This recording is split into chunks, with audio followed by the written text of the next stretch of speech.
in some key areas that have been under pressure. One, are significant changes taking place in ATEC24, a service that's been unfortunately omitted from the report and the previous one on system pressures. Staff in the monitoring response service have worked valiantly over the past years under immense pressure due to understaffing. Now face having services call handling being outsourced.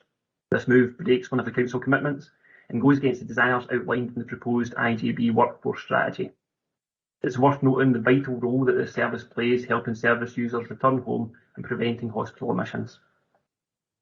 We appreciate the recent productive discussions we have had with management around the pressures here, but we would seek further assurance from the board that this service will receive adequate investment to ease the current pressures, ensure appropriate staffing levels, and a guarantee that it will be brought back in-house in its entirety as soon as possible.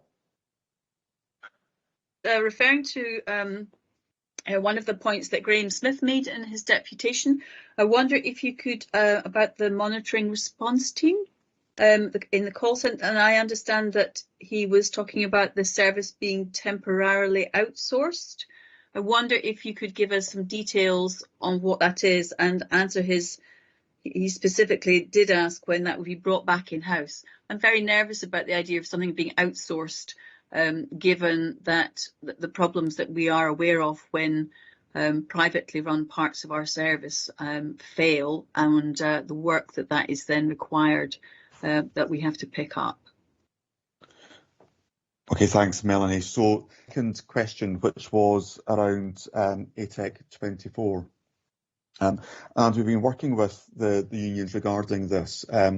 We currently have a system which is an analogue system, which is no longer fit for purpose and has failed over the last year several times. The problem with that failing is that whilst we have a backup system, we are in a position where there are people that may not have access to a response system, so basically an alarm within their own homes. So it's important, obviously it's critical that we have a functioning system. We are in the process of moving from analogue to digital, and we are going to be procuring a new system. Due to the procurement process, we expect that will take up to a year to undertake that exercise.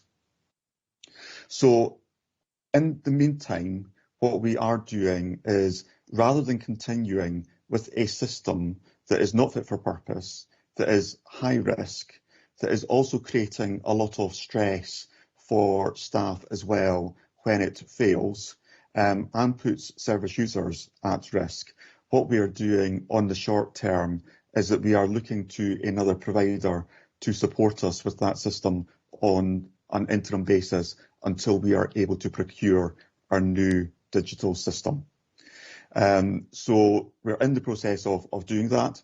As I said, we've been working with the unions in terms of taking that work forward. From my perspective, we had a very helpful meeting with the unions in terms of agreeing the way forward and about how we support staff as part of that process too. So I'm hoping that maybe provides some of the detail that you need, Melanie. Yes, sorry, just to ask a daft like, so we're procuring a system, but we're not outsourcing the service, is that right? Or are you saying that the staff who currently there with a failing system learning to use an interim system, or are they are they no longer working in-house? So all the staff that are currently working as part of ATEC24 will continue to work for ATEC24.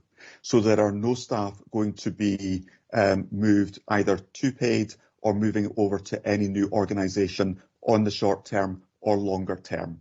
What we are doing is moving, because ATEC24 is a larger service, and as well as doing the call handling, they also deliver the actual response service as well.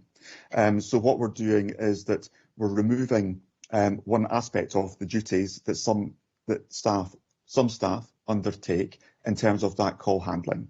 But there will be, and that's what we're working with the unions on in terms of supporting the staff. But there will be no impact on staff in terms of outsourcing them or moving staff. There will be nothing like that happening.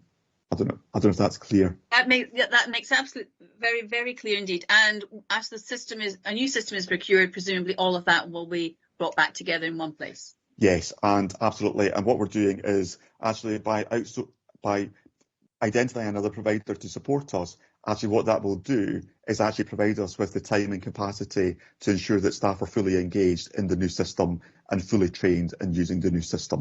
So absolutely, it will all be brought back in house. Thank you very much. Thank you. It's reassuring. Okay, thanks, Melanie and Mike. Maybe an update or a briefing note or something on the ATEC situation might be helpful, because I know it's very complex, so difficult to get into the detail here. But thanks for the explanation, Mike.